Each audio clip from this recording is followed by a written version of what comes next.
We have now heard for the first time from the U.S. president his initial remarks on the 2024 presidential election, calling Kamala Harris' defeat by Donald Trump in 2024 a setback. According to him, setbacks are unavoidable, but giving up is unforgivable. He says a defeat doesn't mean we are defeated. Joining me now is Caroline Presutti, senior correspondent with Voice of America.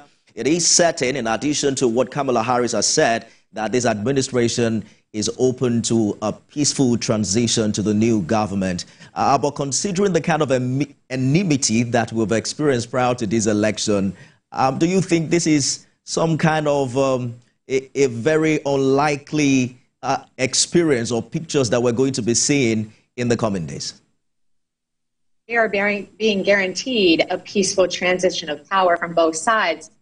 President-elect Trump has said that he has accepted President Biden's offer to go to the White House to ensure that peaceful transition and to meet with officials to guarantee that the transition will go smoothly and will go as planned.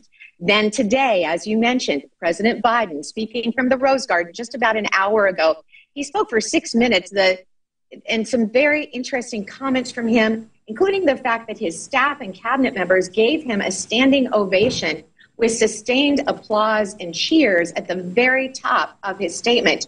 He said, "You can't love your country only when you win. You can't love your neighbor only when you agree." Meaning, we are trying to get unified. We are trying to bury those divides that happened within people, within our country, with this election.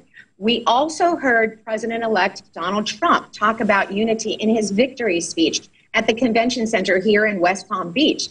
He said, we need to forget what has happened in the last 4 years that has divided us, and let's work toward unity. We're hearing that from both sides now. So as Americans, everyone agrees that this is what we should move forward to. Now, I can tell you, though, there have been protests in several cities in the United States against the President-elect Trump. So with Biden coming out today, those should be diminished with both sides agreeing to work together.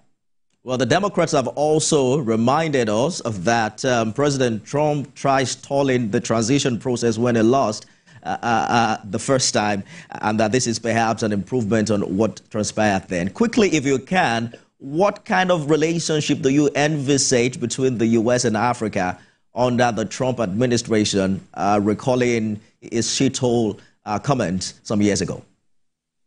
Let me go back just a second, though, to one thing that you said about that transition. I can tell you that the Trump organization right now, those who he wants in the cabinet are meeting. The transition team is meeting. They're gathering the cabinet members. They're gathering future members of his government right now. I can tell you also that the top agencies within the government have already been contacted by this transition team. So it's not like President-elect Trump is waiting until January 20th to get things started. President Biden today said, we have 74 more days of our administration, and that's all that's left with the Biden administration when the Trump team take over. But the Trump team isn't waiting for that. They are doing this. I can tell you, too, that Donald Trump Jr. said today, let me find his quote here, President Trump will be selecting personnel to serve our nation under his leadership and enact policies that make the life of Americans affordable, safe, and secure. And Donald Trump Jr. said, we are choosing people who would put America first.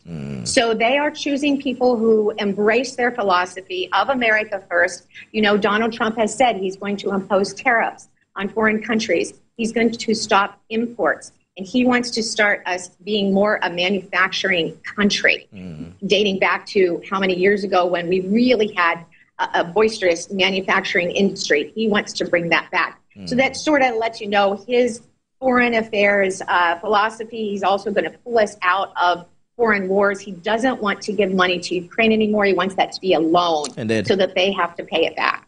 Absolutely. Looks like a man who doesn't mince words. Interesting days ahead. Caroline Presutti, senior correspondent, VOA.